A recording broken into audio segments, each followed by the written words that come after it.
ஒரு கடை இருக்குது. அங்க சாப்பிட்டா வயிறு நிறையும் மட்டும் இல்ல, மனசும் நிம்மதியா ஆகும். அந்த கடையின் பெயர் யூசுப் பிரியாணி கடை. இந்த கதைய கேட்டா நீங்க பிரியாணி வாசனைக்கு கூட அழுவீங்க. ஏன்னா இது ஒரு சாப்பாட்டு கதை இல்ல, இது ஒரு தாய் மனசோட கடைசி பசி. இந்த ஊர்ல இருக்கிற எல்லாருக்கும் தெரியும், யூசுப் கடையில சாப்பிட்டா ஏதோ ஒரு அமைதி வரும். அது மசாலாவால இல்ல, அது யூசுப்போட மனசால. அந்த கடை வாசல ஒரு பெரிய போர்டு இருக்கும், யூசுப் பிரியாணி, மனசுக்கு நிம்மதி தரும் சாப்பாடுன்னு. யூசுப் கடையில தினமும் கூட்டம் இருக்கும், மார்னிங்ல இருந்து நைட் வர. பிரியாணி வாசனை அந்த ஊர் முழுக்க போயிடும். டே, நான் இந்த ஊர்ல பிறந்து வளர்ந்தவன். ஆனா இந்த யூஸ் பிரியாணி மாதிரி ஒரு டெஸ்ட் நான் எங்கேயும் சாப்பிட்டது இல்ல. வெறும் சுவை மட்டும் இல்லடா. ஒரு மாதிரி மனசுக்குள்ள அமைதி வந்துடும்.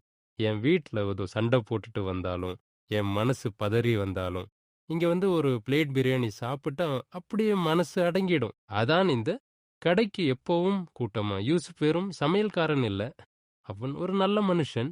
நீங்க கவனிச்சிருக்கீங்களா? யூசுப் கடையில எப்பவும் ஒரு விஷயம் நடக்கும். ஒருத்தன் காசு குறைச்சு கொண்டு வந்தா அவன் முகத்தை பார்த்துட்டே யூசுப் சிரிச்சிடுவான். சாப்பிடுப்பா, காசு நாளைக்குன்னு சொல்லிடுவான். அதான் மக்கள் அவனை மதிக்கிறாங்க. இப்போ காலம் கெட்ட காலம். பணம் இருந்தாதான் மரியாதைன்னு எல்லாரும் நினைக்கிற காலத்துல யூசுப் மட்டும் மனசு வச்சு நடத்துறவன். யூசுப் வெள்ள சிரிச்சுக்கிட்டே இருப்பான். ஆனா அவன் கண்களுக்குள்ளே ஒரு பழைய வலி இருக்கும். அந்த வலி என்னன்னு யாருக்கும் தெரியாது. யூசுப் அதை யாருக்கும் சொல்ல மாட்டான். அவனோட வாழ்க்கை ரகசியத்தை அவன் மசாலா போல மறைச்சு வச்சிருப்பான். ஒரு நாள் இரவு, வானம் கருப்பா மாறிருச்சு. மழை தண்ணீர் சாலையில அடிச்சு பாயுது. ஆனா யூசுப் கடை மட்டும் இன்னும் ஓப்பன். ஏன்னா அவனுக்கு தெரியும், பசி இரவு நேரம் பார்த்து வராது. சரி சரி, மூடி விடலாம் நினைச்சா கூட மனசு ஒத்துக்க மாட்டேங்குது. இந்த மழை நேரத்துல யாராவது பசியோட வந்தா, யாராவது ஒரு பிளேட் வாங்கணும்னு வந்தா, கடை மூடிட்டோம்னு சொல்ல முடியுமா? பசியோட நிற்கிறவனை திருப்பி அனுப்புறது ஏன் மனசுக்கு வராது? அதனாலதான் நான் கடையை கடைசி வரை திறந்தே வைப்பேன். சாப்பாடு விக்கிறவன் என்றால் அது ஒரு வேலை மட்டுமில்ல, அது ஒரு பொறுப்பு. யூசுப் இப்படி சொல்லிக்கிட்டே இருக்கும்போது கடையின் வெளிய, அது பெரிய மனிதன் இல்ல, அது ஒரு பையன். மெதுவா கடை வாசலுக்கு வந்தான். அந்த பையன்தான் இந்த கதையின் உண்மை தொடக்கம். அவன் வந்ததும் யூசுப் முதலில் கவனிக்கல. ஆனா பையன் வாசலில் நின்றான். அவனோட உடம்பு முழுக்க நடுங்குது. கண் சிவப்பு, முகம் வெண்மையா போயிருக்கு. அவன் உதடுகள் கூட குளிர்ல நடுங்குது. அண்ணா, அண்ணா, ஒரு நிமிஷம். நான் நான் கொஞ்சம் பேசணும் அண்ணா. எனக்கு ரொம்ப குளிருது. ஆனா அதுக்கு மேல எனக்கு பசிக்குது அண்ணா. வீட்ல எதுவுமே இல்ல. மழை வந்துருச்சு. வெளிய போக முடியல. ஆனா நான் வராம இருக்க முடியல. என் அம்மா என் அம்மா ரொம்ப நாளா சாப்பிடல. அவங்க உடம்பு சரியில்ல. படுக்கையில தான் இருக்காங்க. நான் அவங்களுக்கு ஏதாவது வாங்கி கொடுக்கணும்னு நினைச்சேன். அதான் இங்க வந்தேன். அண்ணா, ஒரு பிளேட் பிரியாணி என் அம்மாவுக்கு. பையன் அந்த வார்த்தை சொன்னதும் யூசுப் கையில இருந்த கரண்டி அப்படியே நின்றது. அவன் கண்கள் அந்த பையனை நேரா பார்த்தது. அந்த பார்வையில் கருணை மட்டுமில்ல, ஒரு பழைய நினைவும் எழுந்தது. தம்பி, நீ ரொம்ப நனைஞ்சிருக்க. முதல்ல உள்ள வா. அங்க நின்னா குளிர்ல இன்னும் உடம்பு நடுங்கிடும். சரி, நீ சொல்றது புரியுது. உன் அம்மாவுக்கு பிரியாணி வேணும்னு சொல்ற. அது சரி, ஆனா ஒரு விஷயம் கேட்கணும். நீ இப்படி நடுங்கிட்டு இருக்க. நீ சாப்பிடாம இருக்கியா? உனக்கு பசி இல்லையா? நீ ஒரு பிளேட் எடுத்துக்கலாமே. முதல்ல நீ சாப்பிடு, அப்புறம் அம்மாவுக்கு எடுத்துட்டு போ. யூசுப் கேட்ட அந்த கேள்விக்கு பையன் உடனே பதில் சொல்லல. அவன் கண்கள் கீழே போச்சு. அவன் தொண்டை அடைச்ச மாதிரி இருந்தது. பசியை விட அவனுக்குள்ள ஏதோ ஒரு வலி இருந்தது. அண்ணா, எனக்கு பசி இருக்குதான். ரொம்ப இருக்கு. ஆனா நான் சாப்பிட்டா என்ன பையன்? என் அம்மா சாப்பிடாம இருக்காங்க. அவங்க தான் எனக்கு எல்லாமே. நான் சின்ன வயசுல இருந்தே அவங்க தான் என்ன வளர்த்தாங்க. அப்பா இல்ல. வீட்ல நாங்க 2 பேர் தான். எனக்கு பசி வந்தா கூட நான் சமாளிச்சுக்குவேன். ஆனா அம்மா பசியோட இருந்தா, அது என்னால பார்க்க முடியாதண்ணா. அவங்க ஒரு ஸ்பூன் சாப்பிட்டா எனக்கு வயிறு நிறைஞ்ச மாதிரி இருக்கும். அவங்க முகத்துல ஒரு சிரிப்பு வந்தா, அதுதான் எனக்கு பெரிய சாப்பாடு. அதனால தான் அண்ணா, நான் எனக்கு வேண்டாம். அம்மாவுக்கு மட்டும் கொடுங்க. அவங்க சாப்பிட்டாதான் நான் சாப்பிட்ட மாதிரி. இந்த வார்த்தையை கேட்டதும் யூசுப் முகம் மாறியது. அவன் கண்கள் கொஞ்சம் கலங்கியது. ஏன்னா யூசுப் வாழ்க்கையில அவன் மறந்துட்டு நினைச்ச ஒரு வலி, இந்த பையனோட வார்த்தையில மீண்டும் உயிரோட எழுந்தது. தம்பி, நீ சொன்ன வார்த்தை அது ரொம்ப பெரியது. எல்லாரும் இப்படி சொல்ல மாட்டாங்க. இன்றைக்கு உலகத்துல பல பேரு நான் சாப்பிட்டா போதும்னு நினைக்கிறாங்க. ஆனா நீ அம்மா சாப்பிட்டாதான் நான் சாப்பிட்ட மாதிரின்னு சொல்ற. உன் அம்மாவுக்கு நீ காட்டுற அன்பு அது சாதாரண அன்பு இல்ல, அது உயிர் அன்பு. சரி, நான் உனக்கு பிரியாணி கட்டித் தர்றேன். ஆனா ஒரு விஷயம், வீட்டுக்கு போய் நீயும் கொஞ்சம் சாப்பிடணும். அம்மா மட்டும் சாப்பிட்டு நீ பசியோட இருந்தா அது எனக்கு பிடிக்காது. யூசுப் பிரியாணி கட்ட ஆரம்பிச்சான். பையன் கண்கள் ஒளிர்ந்தது. ஆனா அடுத்த நொடி பையன் தன் பாக்கெட்ல கைவிட்டான். அவன் எடுத்து காட்டியது ஒரு பெரிய நோட் இல்ல, ஒரு காயின். அதுவும் வெறும் காயின் அல்ல. அந்த காயின் தான் இந்த கதையின் இதயத்தை உடைக்கப் போகும். ரவி கையில இருந்தது 5 ரூபாய் காயின். அவன் அத யூசுப் கையில் நீட்டினான், கண்ணீர் வழிய. அந்த 5 ரூபாய் யூசுப் மனசுக்குள்ள ஒரு பழைய கதவை திறந்தது. அது யூசுப் வாழ்க்கையையே திருப்பப் போகும் கதவு. இந்த உலகத்துல சில பேருக்கு 5 ரூபாய் சும்மா ஒரு காயின். ஆனா சில பேருக்கு அதே 5 ரூபாய் தான் வாழ்க்கை. ஒரு பையன் கையில அந்த 5 ரூபாய புடிச்சு நிக்கிறான். அவன் கண்ணீர் தடுக்க முடியல. அவன் உடம்பு நடுங்குது. அவன் பசியோட இல்ல. அவன் வாழ்க்கையே பசியோட இருக்கு. இப்போ அந்த காயினை யூசுப் கையில குடுக்க போறான். ஆனா யூசுப் அந்த காயினை பார்த்ததும் அவன் மனசுக்குள்ள ஒரு பழைய நினைவு எரிய ஆரம்பிக்குது. யூசுப் சூடா பிரியாணி எடுத்துக்கிட்டு பேக்கெட் கட்ட ஆரம்பிச்சாரு. அந்த வாசனை வந்ததும் ரவியின் முகம் கொஞ்சம் நிம்மதி அடைந்தது. ஆனா ரவி உடனே பாக்கெட்ல கைவிட்டான். அவன் கையில இருந்தது ஒரு காயின். அண்ணா, நான் உங்களிடம் ஒரு விஷயம் சொல்லணும். எனக்கு இத சொல்லவே வெட்கமா இருக்கு. ஆனா நான் பொய் சொல்ல விரும்பல. எங்க வீட்ல ரொம்ப கஷ்டம் அண்ணா. வேலை இல்ல. அம்மாவுக்கு மருந்து வாங்கணும். நான் தினமும் எங்கேயாவது சின்ன வேலை பார்த்தா தான் ஒரு வேளை சாப்பாடு கிடைக்கும். இன்னைக்கு மழை, எங்கேயும் வேலை கிடைக்கல. ஆனா அம்மா பசிக்குன்னு சொல்லல. அவங்க சும்மா படுத்துட்டாங்க. அதுதான் எனக்கு பயம். பசி இருக்கும்போது பேசாம இருக்கிறது ரொம்ப பெரிய வலி அண்ணா. நான் இங்க வரும்போது என் பாக்கெட்ல பார்த்தேன். இதுதான் இருந்துச்சு. இந்த 5 ரூபாய் தான் அண்ணா இருக்கு. இத வச்சு நான் ஒரு பிளேட் பிரியாணி வாங்க முடியாதுன்னு எனக்கு தெரியும். ஆனா வேற எதுவும் இல்ல. நான் கெஞ்சுறேன் அண்ணா. தயவு செய்து என் அம்மாவுக்கு மட்டும் குடுத்துருங்க. ரவியின் கண்ணீர் மழை தண்ணீரோட கலந்து கீழே விழுந்தது. அவன் காயினை நீட்டிய கையில் நடுக்கம். யூசுப் அந்த காயினை பார்த்ததும் ஒரு நிமிஷம் பேசவே இல்ல. கடை உள்ளே இருந்த எல்லா சத்தமும் அந்த நொடியில நின்ற மாதிரி இருந்தது. தம்பி, இதுக்காக நீ அழாத. இந்த 5 ரூபாய் காயின் உனக்கு வெறும் பணம் இல்லை. அது உன் உயிர் மாதிரி. உன் அம்மாவுக்காக நீ வைத்திருக்கும் கடைசி நம்பிக்கை. நீ இத கொடுக்கிறாய் என்றால் நீ பணத்தை கொடுக்கல, நீ உன் உள்ளத்தையே கொடுக்கிற.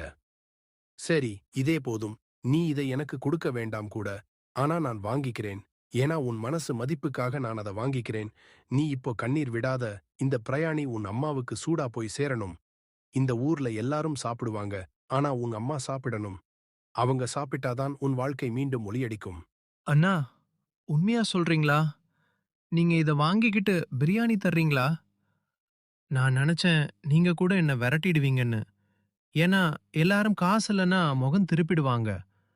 ஆனா நீங்க மட்டும் இப்படி பேசுறீங்க. எனக்கு என்ன சொல்றதுன்னு தெரியலண்ணா. நீங்க தான் கடவுள் மாதிரி.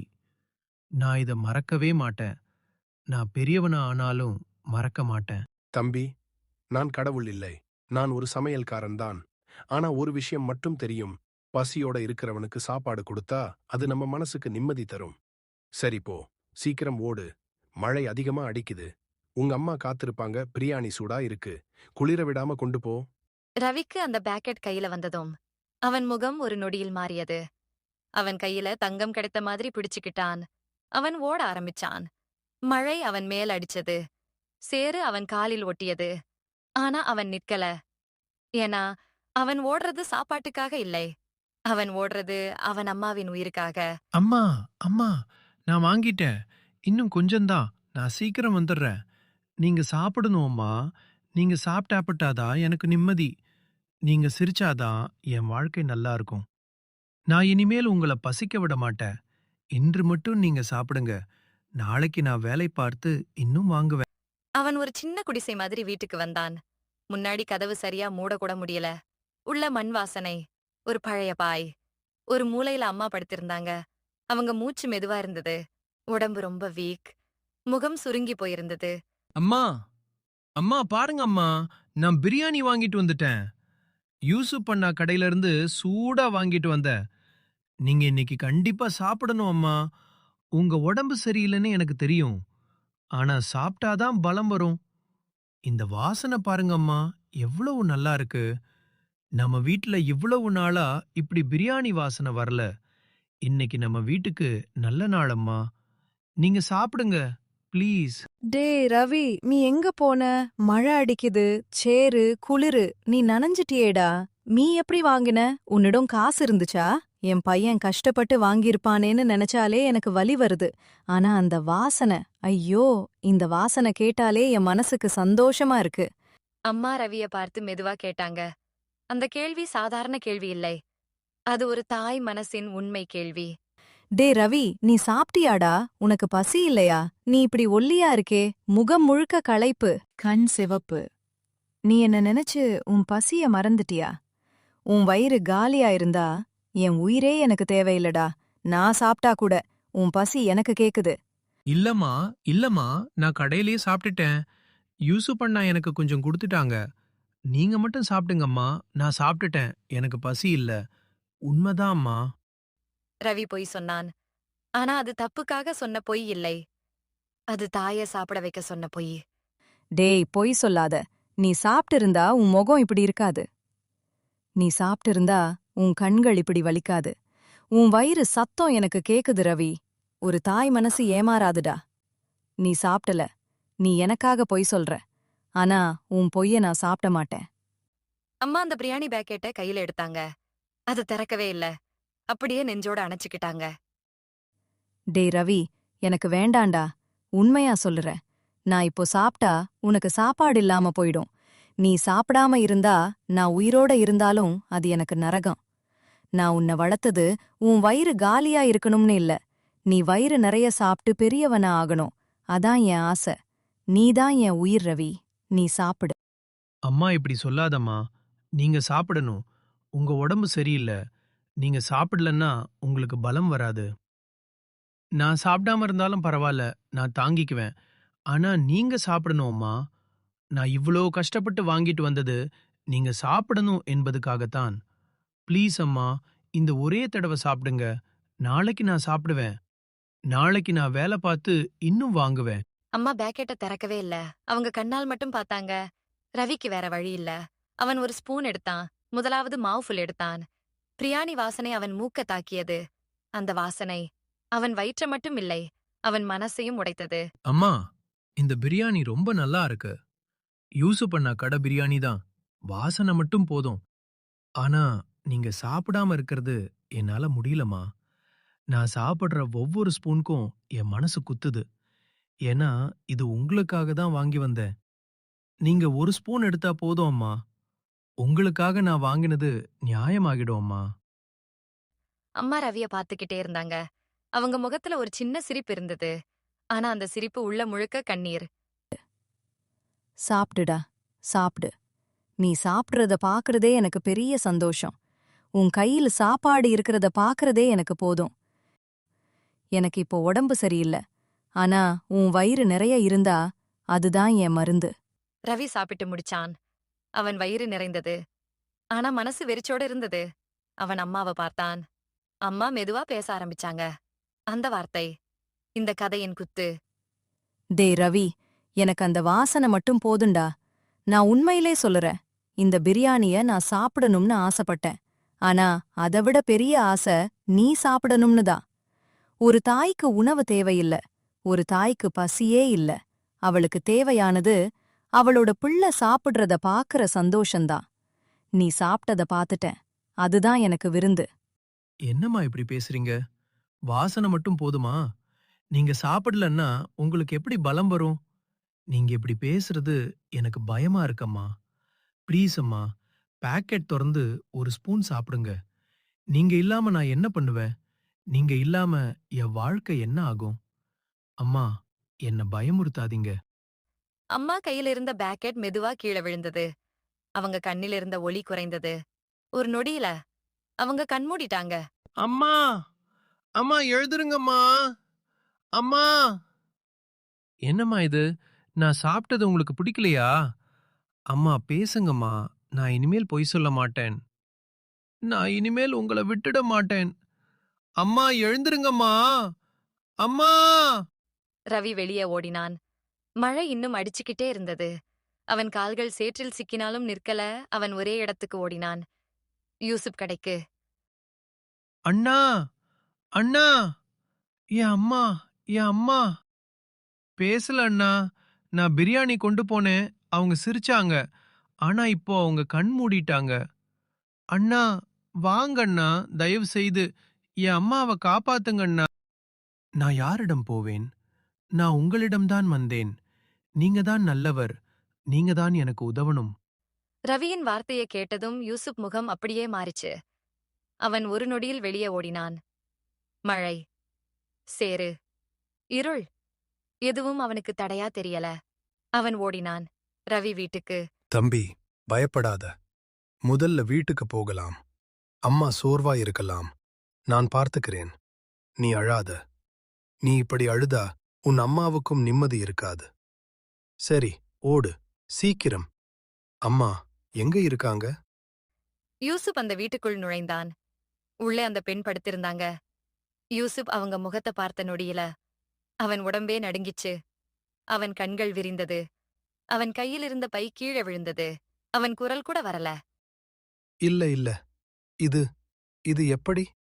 இந்த முகம். இந்த முகம் நான் மறக்கவே இல்ல. அம்மா, நீங்க நீங்க இங்கயா? இது கனவா? இது உண்மையா? அண்ணா நீங்க என்ன சொல்றீங்க? இது என் அம்மா அண்ணா. நீங்க அவங்கள எப்படி தெரிஞ்சுக்கிட்டீங்க? அண்ணா நீங்க என்ன பண்றீங்க? பேசுங்க அண்ணா. என் அம்மா எழுந்திருப்பாங்களா?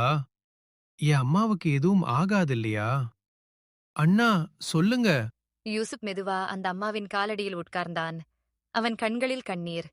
அவன் உடம்பு முழுக்க நடுங்குது. அவன் வாழ்க்கையின் மிகப்பெரிய ரகசியம் அந்த நொடியில் வெளியில் வந்தது. ரவி, நான் உனக்கு ஒரு உண்மை சொல்லணும். நான் இப்போ கடை வைத்திருக்கேன். எல்லாரும் என்னை பெரிய ஆள்னு நினைக்கிறாங்க. யூசுப் பிரியாணின்னு ஊரே புகழ்றாங்க.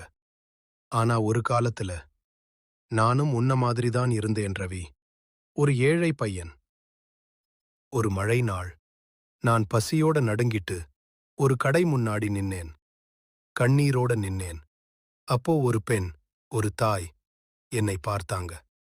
அவங்கதான் உன் அம்மா. யூசுப் பேசும்போது அவன் கண்களில் தண்ணீர் வெள்ளம் போல ஓடியது. ரவிக்கு உடம்பே உறைந்தது. அந்த நாள் நான் பசியோட இருந்தேன். என் கையில் காசு இல்லை. நான் சாப்பாடு கேட்க கூட தைரியம் இல்ல. ஆனா உன் அம்மா என்னை பார்த்ததும் அவங்க முகத்தில் கருணை வந்தது. அவங்க ஒரு பிரியாணி வாங்கி என் கையில் கொடுத்தாங்க. நான் அதை பார்த்ததும் அழுதேன்.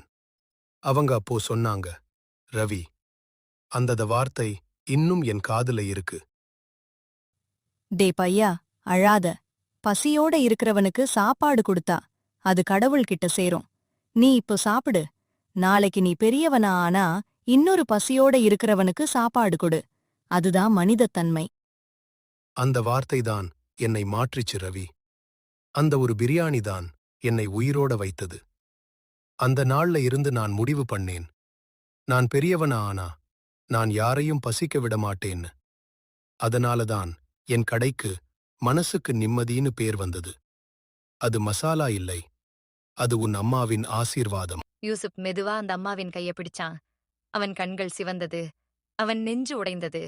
அவன் உணர்ந்தான், அந்த தாய் இனிமேல் இல்லை. அம்மா, நான் வந்துட்டேன் அம்மா. நீங்க தான் எனக்கு முதல் தடவை பிரியாணி வாங்கி கொடுத்தீங்க. நீங்க தான் என்ன மனிதனா ஆக்கினீங்க. இன்னைக்கு நான் உங்களுக்கு பிரியாணி கொடுக்க வந்தேன். ஆனா நீங்க சாப்பிடாம போயிட்டீங்கம்மா.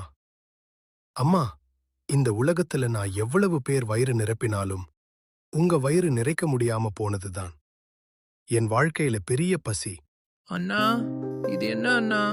என் அம்மா உங்களுக்கு இவ்ளோ பெரிய உதவி பண்ணிருக்காங்கன்னா அவங்க ஏன் இப்படி கஷ்டப்பட்டாங்க? நாங்க ஏன் இப்படி ஏழையா இருந்தோம்? நாங்க ஏன் இப்படி பசியோட இருந்தோம்? அம்மா நல்ல மனுஷி அண்ணா. அவங்க யாருக்கும் கெட்டது நினைக்கல. ஆனா அவங்களுக்கு மட்டும் ஏன் இப்படி வாழ்க்கை வந்தது? என் அம்மா இல்லாம நான் என்ன பண்ணுவேன்னா? நான் யாருக்காக வாழப் போறேன்? யூசுப் மெதுவாக எழுந்தான். அவன் கடையில இருந்து கொண்டு வந்த பிரியாணி பேக்கெட்டை எடுத்தான். அவன் அந்த பேக்கெட்டை ஒரு இலையில போட்டு அந்த வீட்டின் முன்னாடி வச்சு மழை நனைச்சாலும் பரவாயில்லன்னு நினைச்சு மெதுவா சொன்னான். அம்மா, நீங்க தான் எனக்கு முதல் தடவை பிரியாணி கொடுத்தீங்க. நீங்க தான் எனக்கு பசியோட இருக்கிறவனுக்கு சாப்பாடு கொடுத்தா அது கடவுள்கிட்ட சேரும்னு சொல்லி மனிதத்தன்மை கற்றுக் கொடுத்தீங்க. இன்னைக்கு நான் உங்களுக்கு திருப்பி கொடுக்க வந்தேன். ஆனா நீங்க சாப்பிடாம போயிட்டீங்க. சரி அம்மா, இது உங்களுக்கான கடைசி விருந்து. இந்த பிரியாணி சாப்பிட உங்க உடம்பு இல்ல, ஆனா உங்க ஆன்மா இங்க இருக்குது. இந்த மனம், இந்த வாசனை உங்க மனசுக்கு நிம்மதி தரும். நீங்க கொடுத்த ஒரு பிரியாணி என்னை வாழ்க்கை முழுக்க காப்பாத்துச்சு. இப்போ நான் கொடுக்கிற இந்த பிரியாணி உங்களுக்கு மரியாதை. அந்த மழை இரவில் ஒரு பிரியாணி பேக்கெட் ஒரு தாயின் கடைசி வாசனையானது. ரவிக்கு அம்மா இல்ல. யூசுப்புக்கு திருப்பி கொடுக்க முடியாத கடன் அந்த வீட்டில் மட்டும் நின்று போனது. அந்த நாள் முதல் யூசுப் கடையில் ஒரு புதிய பழக்கம் வந்தது. காசு இல்லாதவன் வந்தால் யூசுப் காசு கேட்க மாட்டான். அவன் முகத்தை பார்த்து சிரிப்பான். சாப்பிடுப்பான்னு சொல்லுவான். ஏன்னா அவன் மனசுக்குள்ள எப்போதும் ஒரு தாய் குரல் ஒலிக்கும்.